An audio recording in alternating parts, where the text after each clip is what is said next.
ओम श्री गणेशाय नमः। ओम श्री परमात्मने नमः। अध्याय 8 श्लोक क्रमांक 15। अब 2 श्लोक में भगवान अपनी प्राप्ति का महात्म्य बताते हैं। श्लोक क्रमांक 15। मामुपेत्य पुनर्जन्म दुःखालयमशाश्वतम् नाप्नुवन्ति महात्मानः संसिद्धिं परमांगताः।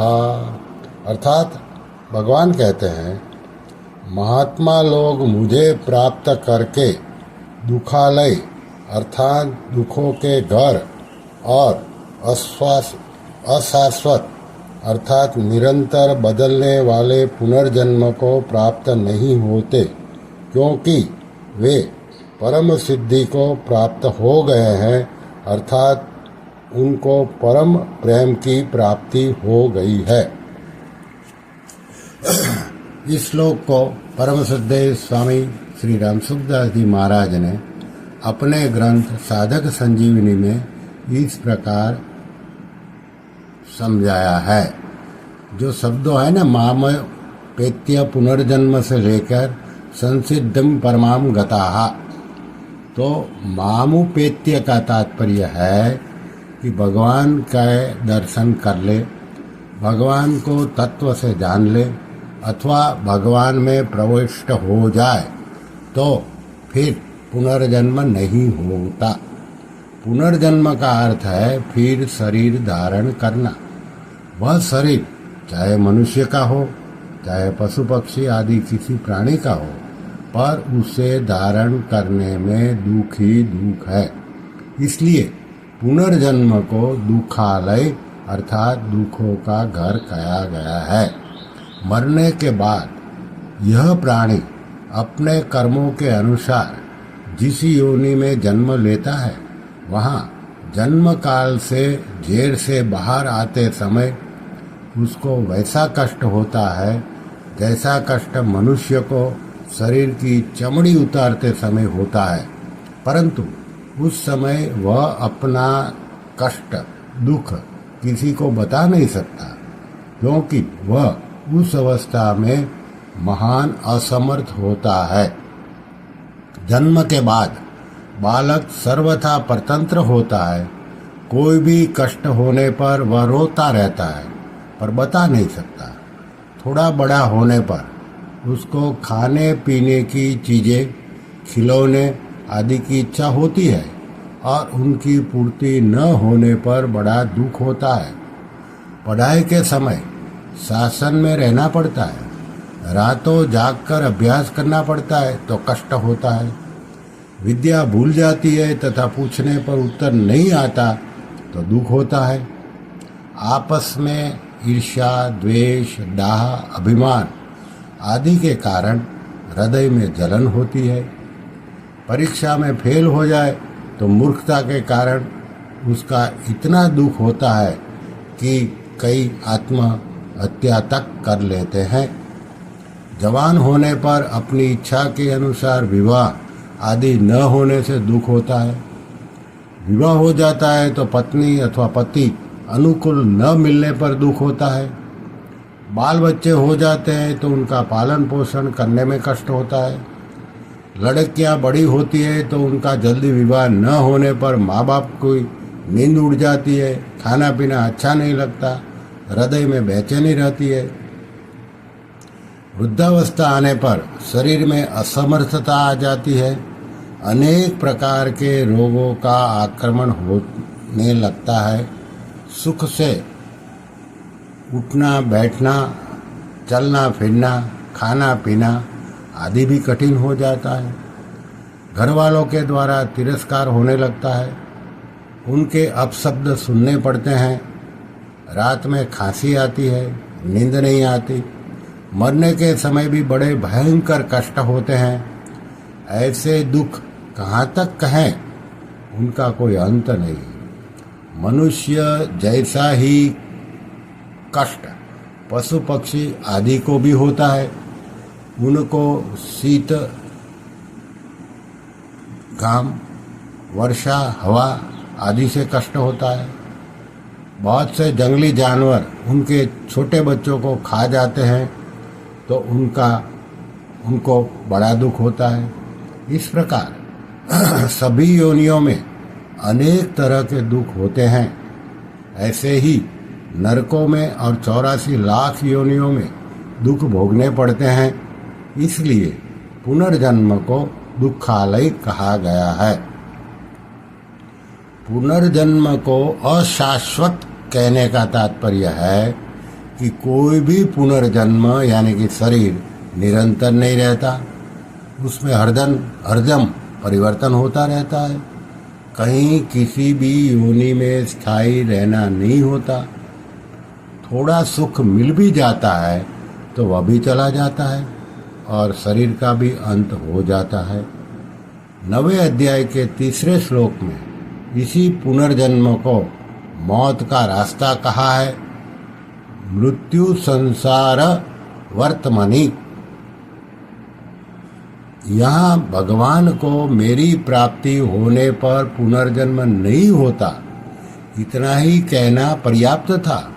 फिर भी पुनर्जन्म के साथ दुखालय और अशाश्वत ये दोनों विशेषण क्यों दिए गए? ये 2 विशेषण देने से यह एक भाव निकलता है कि जैसे भगवान भक्तजनों की रक्षा, दुष्टों का विनाश और धर्म की स्थापना करने के लिए पृथ्वी पर अवतार लेते हैं, ऐसे ही भगवान को प्राप्त हुए भक्त लोग भी साधु पुरुषों की रक्षा, दुष्टों की सेवा और धर्म का अच्छी तरह से पालन करने तथा करवाने के लिए कारक पुरुष के रूप में, संत रूप में इस पृथ्वी पर जन्म ले सकते हैं।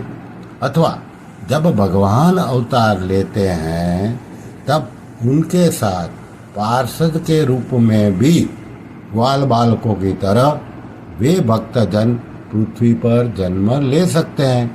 परंतु उन भक्तों का यह जन्म दुखालय और अशाश्वत नहीं होता, क्योंकि उनका पुनर्जन्म कर्मजन्य नहीं होता, प्रत्युत भगवान इच्छा से होता है। जो आरंभ से ही भक्ति मार्ग पर चलते हैं उन साधकों को भी भगवान ने महात्मा कहा है। 9वें अध्याय का 13वां श्लोक। जो भगवत तत्व से अभिन्न हो जाते हैं उनको भी महात्मा कहा है। 7वें अध्याय का 19वां श्लोक। और जो वास्तविक प्रेम को प्राप्त हो जाते हैं उनको भी महात्मा कहा है। 8वें अध्याय का 15वां श्लोक। तात्पर्य है कि असत शरीर संसार के साथ संबंध होने से मनुष्य अल्पात्मा होते हैं, क्योंकि वे शरीर संसार के आश्रित होते हैं। अपने स्वरूप में स्थित होने पर वे आत्मा होते हैं, क्योंकि उनमें अणु रूप से अहम की गंध रहने की संभावना होती है।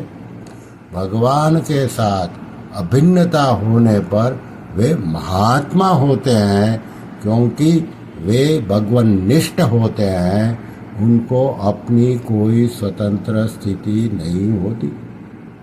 भगवान ने गीता में कर्मयोग, ज्ञान योग आदि योगों में महात्मा शब्द का प्रयोग नहीं किया है।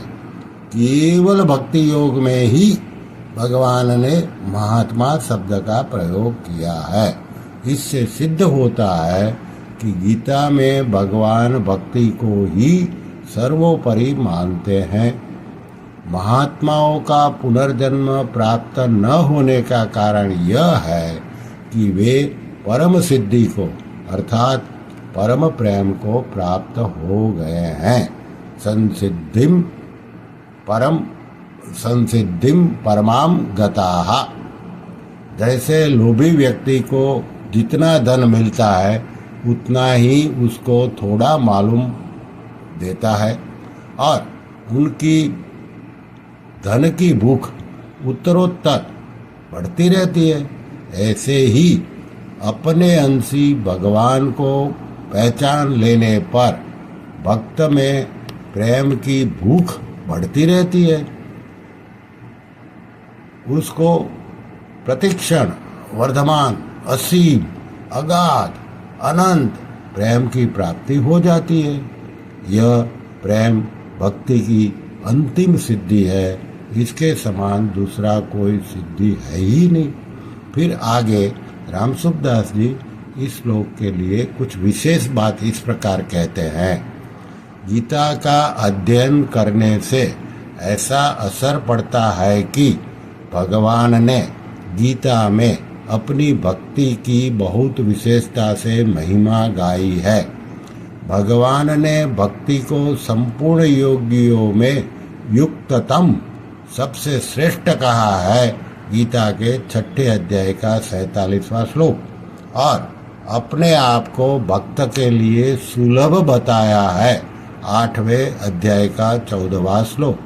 परंतु अपने आग्रह का त्याग करके कोई भी साधक केवल कर्मयोग, केवल ज्ञान योग अथवा केवल भक्ति योग का अनुष्ठान करे तो अंत में वह एक ही तत्व को प्राप्त हो जाता है। इसका कारण यह है कि साधकों की दृष्टि में तो कर्मयोग, ज्ञान योग और भक्ति योग ये 3 भेद हैं, पर साध्य तत्व एक ही है। साध्य तत्व में भिन्नता नहीं है, परंतु इसमें एक बात विचार करने की है कि जिस दर्शन को ईश्वर, भगवान, परमात्मा सर्वोपरि है ऐसी मान्यता नहीं है, उस दर्शन के अनुसार चलने वाले असत्य से सर्वथा संबंध विच्छेद करके मुक्त हो जाते हैं, पर अपने अंशी की स्वीकृति के बिना उनको परम प्रेम की प्राप्ति नहीं होती, और परम प्रेम की प्राप्ति के बिना उनको प्रतिक्षण वर्धमान आनंद नहीं मिलता। उस प्रतिक्षण वर्धमान आनंद को, प्रेम को प्राप्त होना ही यहाँ परम सिद्धि को प्राप्त होना है। श्री कृष्ण शरणं मम, श्री कृष्ण शरणं मम, श्री कृष्ण शरणं मम, श्री कृष्ण शरणं मम। ओम कृष्णार्पणमस्तु।